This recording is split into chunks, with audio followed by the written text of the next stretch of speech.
Hello everyone. Easy physics by N K channel पर आप सभी बच्चों का एक बार पुनः स्वागत है।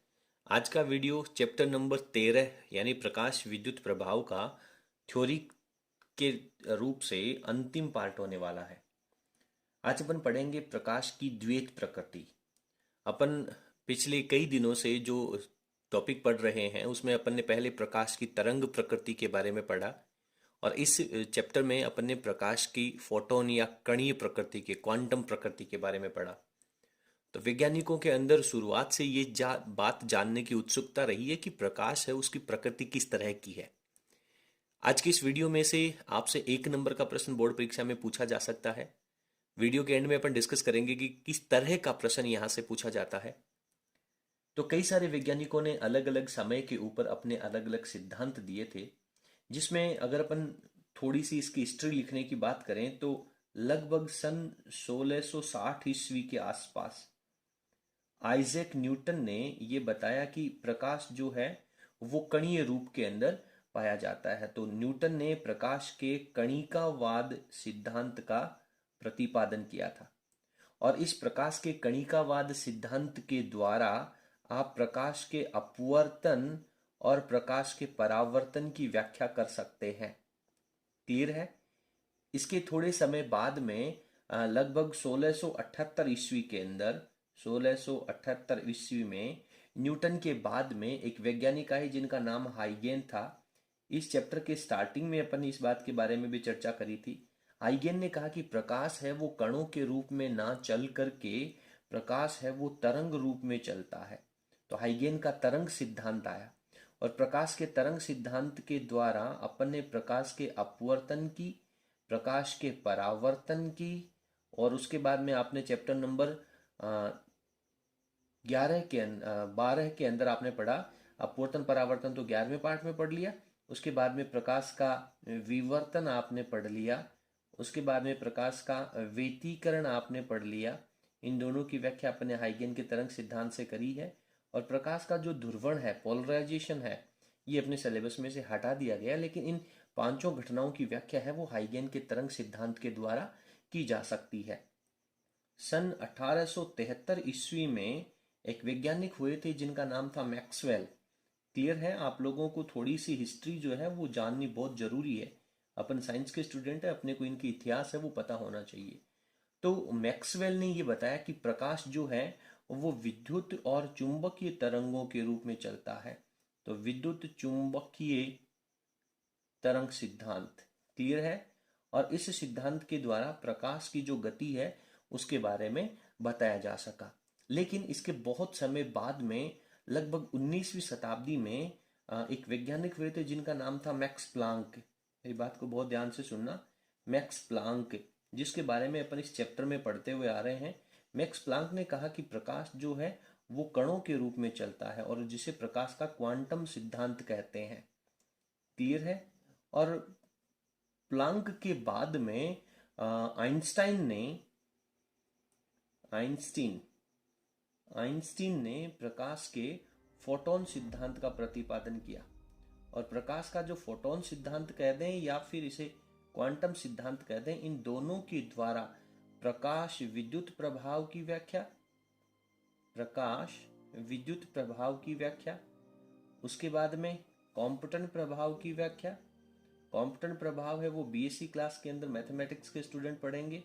उसके बाद में रमन इफेक्ट क्या होता है, इसकी व्याख्या भी आप प्रकाश के क्वांटम सिद्धांत के द्वारा कर सकते हैं। तो कुल मिलाकर के आज दिन तक इसके बाद में एक वैज्ञानिक हुए थे डी ब्रॉगली, जिन्होंने ये कहा कि प्रकाश है वो दोनों रूपों में चलता है और उन्होंने कहा कि कोई भी पार्टिकल, चाहे वो इलेक्ट्रॉन हो, प्रोटॉन हो, न्यूट्रॉन हो, जब भी वो गति करेगा, जिसे अपन द्रव्य कण कहते हैं, तो वो भी तरंग रूप के अंदर गति करता है। तो इतनी सारी कहानी जब अलग अलग इतिहास के पन्नों के ऊपर लिखी गई तो अंततः वैज्ञानिकों ने ये मान लिया कि प्रकाश जो है वो कणों के रूप में भी होता है और तरंग रूप में भी होता है। तो बोर्ड परीक्षा में प्रश्न पूछा जाता है कि प्रकाश की प्रकृति लिखिए। ऑप्शन ए कणीय रूप में, ऑप्शन बी तरंग रूप में, ऑप्शन सी द्वैत प्रकृति एंड ऑप्शन डी उपरोक्त में से कोई नहीं। तो दैट टाइम आपको जो द्वैत प्रकृति है उसका ऑप्शन आप लोगों को सिलेक्ट करना होगा। प्रश्न पूछा जा सकता है कि प्रकाश की द्वैत प्रकृति लिखिए, तो आप लोगों को लिखना होता है प्रकाश की कणीय एवं तरंग दोनों रूपों में द्वैत प्रकृति होती है। द्वैत प्रकृति होती है। तो इस तरीके से आप लोगों को इस प्रश्न का आंसर है वो लिखना चाहिए। बहुत छोटी सी कहानी है कि प्रकाश है वो द्वैत प्रकृति फॉलो करता है। ठीक है, तो इसमें से केवल एक बहुत छोटा सा प्रश्न यहाँ पे बनता है। इसके बाद में अपना अगला पार्ट होता है कि डी ब्रोगली की जो परिकल्पना है, द्रव्य तरंगों की जो परिकल्पना है, उसके बारे में लिखिए। तो पहले आप स्क्रीन को पॉज करके इतना सा पार्ट लिख लीजिए, यही इंपॉर्टेंट है। इसके अलावा किसी भी तरह का कोई प्रश्न यहाँ से तैयार नहीं होता है। बाकी अपन आगे चलते हैं। तो यहाँ पर बोर्ड परीक्षा में प्रश्न पूछा जाता है कि डी ब्रोगली की जो द्रव्य तरंग परिकल्पना है वो लिखिए, या फिर द्रव्य तरंगों का जो तरंग दैर्ध्य है उसका फॉर्मूला लिखिए। अभी अपने सिलेबस में ये जो इलेक्ट्रॉन है, प्रोटॉन है, अल्फा पार्टिकल है, इन तरंगों का जो तरंग दैर्ध्य ज्ञात करने का एक बड़ा डेरिवेशन था, वो इस वर्ष के लिए सिलेबस में से हटा दिया गया है। लेकिन फिर भी अपन उसके जो छोटे फॉर्मूले हैं, रिजल्ट हैं, वो अपन पढ़ करके चलेंगे। ये हो सकता है बाई चांस यहाँ से गलती से भी प्रश्न पूछा जा सकता है, लेकिन उनका डेरिवेशन अपन नहीं पढ़ेंगे। जैसे आप लोगों की बोर्ड परीक्षाएं कंप्लीट हो जाएंगी, उनके बाद में ये जो हटाया गया भाग है वो भी आप लोगों को तैयार करवा दिया जाएगा। तो डी ब्रोगली ने ये कहा कि जैसे प्रकाश तरंग रूप में और कणीय रूप में गति करता है, उसी तरीके से जो द्रव्य पार्टिकल्स होते हैं, electron, proton, alpha particle, deuteron है, न्यूट्रॉन है, वो भी जब गति करेंगे तो वो भी तरंग के फॉर्मेट में, तरंग के रूप में गति करते हैं, और इसे ही डी ब्रोगली की द्रव्य तरंग परिकल्पना कहते हैं। तो पहले अपन इसका स्टेटमेंट लिख लेते हैं।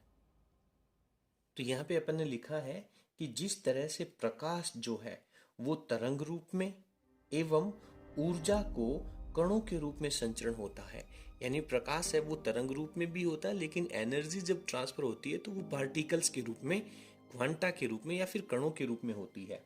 तो ठीक उसी प्रकार से डी ब्रोगली ने बताया कि जो द्रव्य कण होते हैं, जैसे इलेक्ट्रॉन है, प्रोटॉन है, अल्फा कण है या फिर ड्यूट्रॉन है, ये सभी पार्टिकल जब गतिशील अवस्था में होंगे, गतिमान होंगे, एक जगह से दूसरी जगह जब संचरित होंगे, तो वो एक स्ट्रेट लाइन, सीधी रेखा के रूप में गति ना करके तरंग के रूप में गति करते हैं, या तरंग के रूप में व्यवहार प्रदर्शित करते हैं। इस परिकल्पना को ही डी ब्रोगली का द्रव्य तरंग सिद्धांत कहते हैं।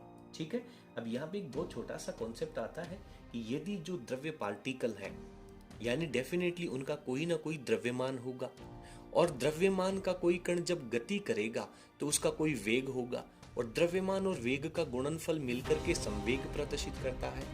यानी द्रव्य कण जब गति करेगा तो डेफिनेटली उसका संवेग होगा। ठीक है, और संवेग होने के बाद यदि वो तरंग के रूप में गति करेगा तो डेफिनेटली उसका कोई ना कोई तरंग दैर्ध्य लैम्डा भी होगा। तो यहाँ पे अपन संवेग और लैम्डा के बीच में एक संबंध स्थापित करेंगे, जिसे डी ब्रोगली का द्रव्य तरंग समीकरण कहते हैं। तो बोर्ड परीक्षा में यहाँ से न्यूमेरिकल पूछे जाने की संभावना रहती है। तो डी ब्रोगली का द्रव्य तरंग समीकरण का संबंध स्थापित करने के लिए अपन मान करके चलेंगे कि कोई फोटोन है, वो आवृत्ति जिसकी न्यू दे रखी है, तो उसकी कोई ना कोई एनर्जी की होगी। E बराबर एच न्यू का संबंध अपन पढ़ करके आए हैं। तो यहाँ पे अपन लिखते हैं कि गतिमान फोटोन, क्योंकि अपन जानते हैं कि जो स्थिर अवस्था में फोटोन होगा तो उसका द्रव्यमान 0 होगा। गतिमान फोटोन की जो आवृत्ति है वो अपन मान करके चल लेते हैं कितनी, न्यू है। गतिमान फोटोन की आवृत्ति न्यू है, इसलिए इसकी एनर्जी कितनी हो जाएगी, ऊर्जा कितनी हो जाएगी sir, E is equals to H nu. इसे अपन समीकरण नंबर 1 कहते थे। ठीक है, इसके बाद में ये संबंध हालांकि अपन पहले पढ़ करके आ चुके हैं, लेकिन फिर भी अपने को यहाँ पे दोबारा पढ़ना होगा। तो आइंस्टीन का द्रव्यमान ऊर्जा संबंध होता है, एक द्रव्यमान ऊर्जा संबंध क्या होता है, पढ़ा होगा आप लोगों ने, आइंस्टीन का द्रव्यमान ऊर्जा संबंध E is equals to mc²। तो इसे अपन समीकरण नंबर 2 कह देते हैं, क्योंकि समीकरण नंबर 1 और 2 दोनों ही एनर्जी के बराबर में है, तो लेफ्ट हैंड साइड इक्वल होने की वजह से राइट हैंड साइड भी इक्वल होगा।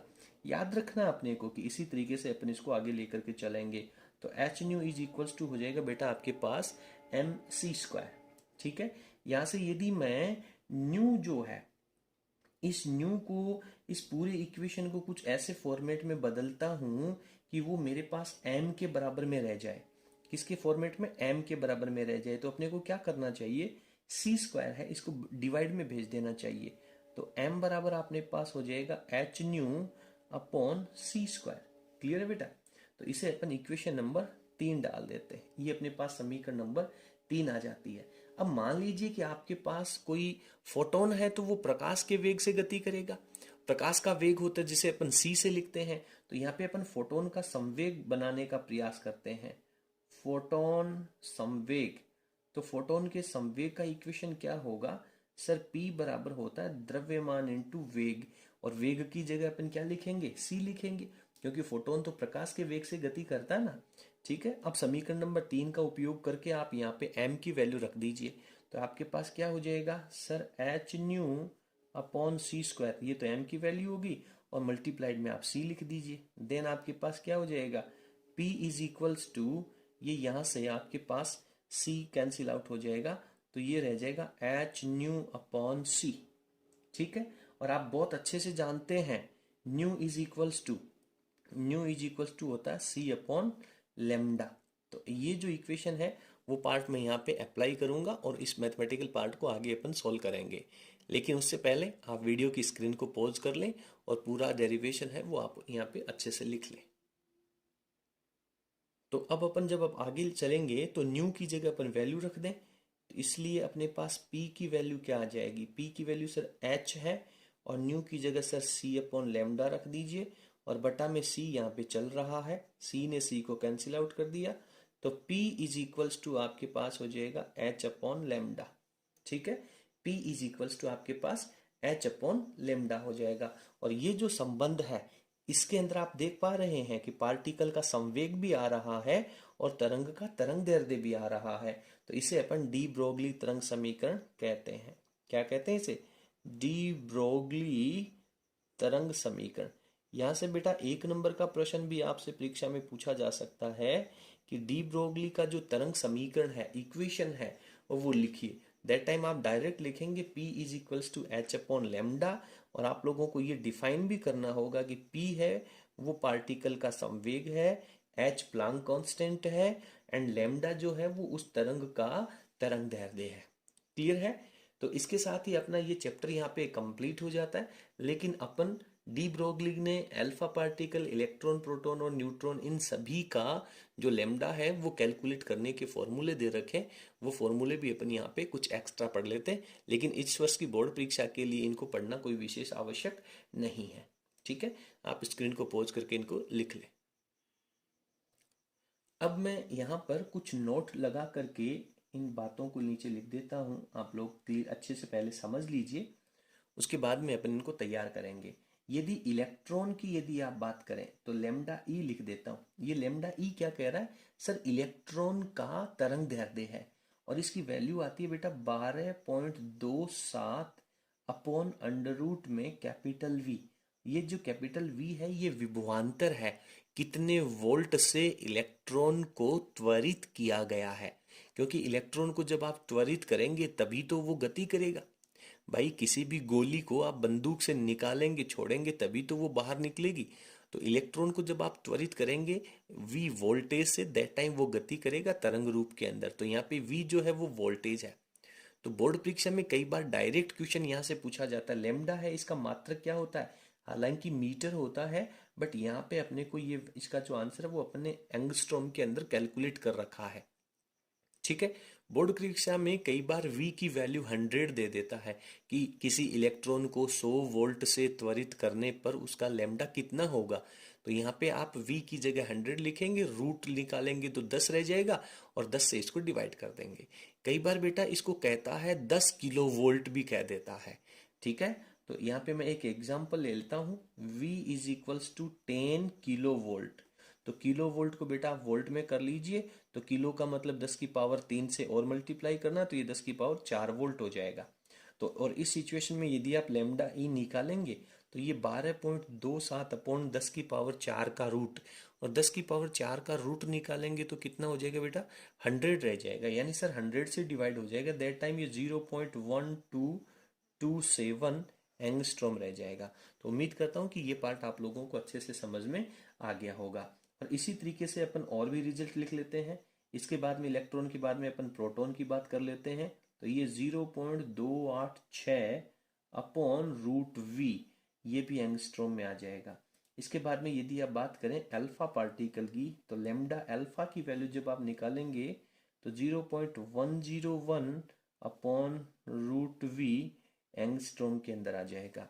उसके बाद में यदि आप ड्यूट्रॉन की बात करते हैं, ड्यूट्रॉन क्या होता है, हाइड्रोजन का समस्थानिक होता है, ठीक है, हाइड्रोजन का समस्थानिक होता है 1H2, ठीक है। और यहाँ पे यदि आप ड्यूट्रॉन का लेमडा निकालते हैं तो इंडिकेट करने के लिए डी लिख देता हूँ, और इसकी वैल्यू होती है 0.202 अपॉन रूट वी, ठीक है, ये भी एंगस्ट्रॉम के अंदर।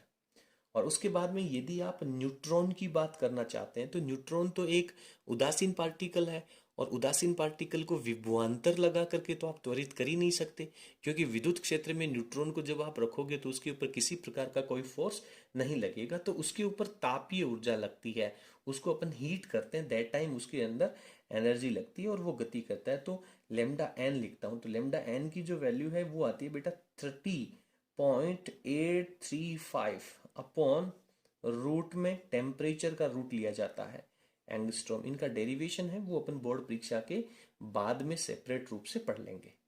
तो ये कुछ फॉर्मूले हैं, इन फॉर्मूलों को आप लोगों को तैयार करना चाहिए, यहाँ से बोर्ड परीक्षा में जो प्रश्न हैं वो पूछे जाते हैं। उम्मीद करता हूँ कि आपको सभी प्रश्न है वो अच्छे से समझ में आ गए होंगे। इसके बाद में एक एग्जाम्पल है जो अपने इस वर्ष के सिलेबस से जुड़ा हुआ है, उस एग्जाम्पल को अपने को सॉल्व करना चाहिए। उसके बाद में डेविएशन और जर्मर का एक्सपेरिमेंट है, वो भी अपने सिलेबस में से हटा दिया गया, तो उन सबको अपन बोर्ड परीक्षा के बाद में तैयार कर लेंगे। ये एक एग्जाम्पल आज अपन तैयार करते हैं, इसके साथ ही आप लोगों का ये जो चैप्टर नंबर 13 है वो थ्योरेटिकल रूप से कंप्लीट हो जाएगा। आप स्क्रीन को पॉज करके और ये नोट्स लिख लें। एग्जाम्पल नंबर 8 है, ये बोर्ड परीक्षा 2021 की दृष्टि से सबसे महत्वपूर्ण सवालों में से एक है। इस प्रश्न को आप लोगों को बहुत अच्छे से तैयार कर लेना चाहिए। देखिए प्रश्न कह रहा है कि एक अल्फा पार्टिकल है और एक प्रोटॉन है, यानी दो कण है। अल्फा पार्टिकल भी धनावेशित होता है, प्रोटॉन भी धनावेशित होता है। दोनों को जब चुंबकीय क्षेत्र में प्रवेश करवाया जाता है, समान चुंबकीय क्षेत्र में जब इन्हें एंटर करवाया जाता है, तो इनके जो वेग हैं वो चुंबकीय क्षेत्र के लंबवत है। और आप लोगों ने बहुत अच्छे से पढ़ा है इसी चैप्टर में, या फिर अपन बात करें तो 9वीं 10वें चैप्टर में आपने पढ़ा है कि समान चुंबकीय क्षेत्र में जब कोई आवेशित पार्टिकल प्रवेश करता है, 7वें चैप्टर में आपने पढ़ा है, उस चुंबकीय क्षेत्र में यदि कोई लंबवत 90 डिग्री के ऊपर यदि कोई आवेशित कण प्रवेश करता है तो उसकी गति का पथ जो है वो वृत्ताकार होता है, ये बात अपन जानते हैं। तो वेग दिशा के लंबवत जब प्रवेश करता है तो अल्फा कण और प्रोटॉन कुछ इस प्रकार से गति करते हैं कि इनके पथों की वक्रता त्रिज्याएं समान रहें, यानी कि वृत्ताकार पथ के ऊपर एक तो अल्फा पार्टिकल की और एक वृत्ताकार पथ के ऊपर प्रोटॉन की, इन दोनों की जो त्रिज्याएं हैं वो आपकी समान रहेंगी। तो इनकी डी ब्रोगली तरंग दैर्ध्य का अनुपात ज्ञात कीजिए। तो lambda alpha upon lambda P, इनकी वैल्यू है वो अपने को अनुपात ज्ञात करना है। तो एक्चुअली बच्चे क्या करते हैं कि अभी अपन ने जो रिजल्ट पढ़े थे, जो फॉर्मूले पढ़े थे, उन फॉर्मूलों के अकॉर्डिंग डायरेक्ट यहाँ पे वैल्यू रख देते हैं और ये क्वेश्चन सॉल्व नहीं होता है। आप जानते हैं कि यहाँ पे लिखा है कि वृत्ताकार पथ में गति करेंगे, तो मैं यहाँ पे लिखता हूँ कि जब वृत्ताकार पथ में गति करेंगे तो वृत्ताकार पथ में गति करने की शर्त क्या होती है, वृत्ताकार पथ में गति, वृत्ताकार पथ में गति करने पर क्या होगा कि अभिकेंद्रीय बल और गतिज ऊर्जा के कारण लगने वाला बल दोनों एक दूसरे के बराबर होंगे, तो एक दूसरे को संतुलित करेंगे। तो यहाँ पे चुंबकीय बल का फॉर्मूला होगा QVB। आप जानते हैं चुंबकीय क्षेत्र में आवेशित कण जब v वेग से गति करता है तो चुंबकीय बल लगता है, जिसे QVB कहते हैं। और यहाँ पे अभिकेंद्रीय बल mv² अपॉन r रहेगा, ठीक है। तो अब अपने को यहाँ पे निकालना क्या है, अपने को तो लैम्डा निकालना है। तो लेमडा का फॉर्मेट अपने को तैयार करना पड़ेगा। तो यहाँ से यदि अपन एक छोटा सा पार्ट करें तो ये बेटा v से तो इसका स्क्वायर कैंसिल आउट हो जाएगा। देन मैं डायरेक्ट यहाँ से आपसे कह सकता हूँ कि सर एम वी के बराबर में आपके पास वैल्यू आ जाएगी क्यू बी इंटू आर। ठीक है, लेकिन मेरे को तो लेमडा चाहिए, तो यदि लेमडा की वैल्यू चाहिए तो लेमडा बराबर क्या होता है एच अपॉन पी, और पी की जगह अपन लिख सकते हैं एम वी। तो लेमडा के बाद में यदि अल्फा पार्टिकल का लेमडा निकालना है तो H upon M of alpha particle and V of alpha particle. ठीक है, ये बातें अपने को निकालनी है। अब अपने को क्या करना है, h के बाद में एम वी की जगह अपन ये वैल्यू लिख सकते हैं। तो आवेश ऑफ अल्फा पार्टिकल, चुंबकीय क्षेत्र समान रहेगा और अल्फा पार्टिकल की त्रिज्या, ये आपके पास इक्वेशन नंबर 1 आ जाएगी। उसके बाद में आपको लेमडा ऑफ प्रोटॉन भी निकालना है। तो डायरेक्ट यहाँ से रिजल्ट लिखता हूँ h upon charge of proton, चुंबकीय क्षेत्र समान और प्रोटॉन के वृत्ताकार पथ की त्रिज्या, ये इक्वेशन नंबर 2 रह जाएगी। ठीक है, तो अपने को करना क्या है, समीकरण नंबर 1 को 2 से डिवाइड कर दे, lambda alpha upon lambda P, equation लिखें तो sir H upon Q alpha B R alpha, और इसको डिवाइड में ले जाएंगे तो उलट देंगे, तो Q of proton B R of proton. तो यहां से बेटा एच से तो एच कैंसिल आउट हो गया। ठीक है, उसके बाद में बी से बी कैंसिल आउट हो गया, और अल्फा और प्रोटॉन की त्रिज्याएं समान दे रखी हैं, देन ये दोनों कैंसिल आउट हो जाएंगी। तो यहां से आपके पास रिजल्ट आ जाएगा lambda alpha upon lambda proton, this is equals to Q P, क्या हो जाएगा क्यू पी, और अपॉन में हो जाएगा क्यू अल्फा। तो प्रोटॉन का आवेश और अल्फा पार्टिकल का आवेश आप जानते हैं, यहाँ पर आप जानते हैं अच्छे से, आप लोगों को यहाँ पे रिवाइज कर लेना चाहिए। तो रिवीजन में क्या होगा कि अल्फा पार्टिकल का जो आवेश होता है वो आपका प्रोटॉन का जो आवेश होता है Q ऑफ प्रोटॉन उसका 2 गुना होता है। ठीक है, अल्फा पार्टिकल होता है 1h1 और आपका जो प्रोटॉन होता है वो 1h1 होता है, और अल्फा पार्टिकल होता है 2he4। तो इन दोनों के आवेश की बात करें तो अल्फा पार्टिकल का चार्ज है वो डबल होता है। तो यहाँ से अपने को इनकी वैल्यूज रिप्लेस कर देनी चाहिए।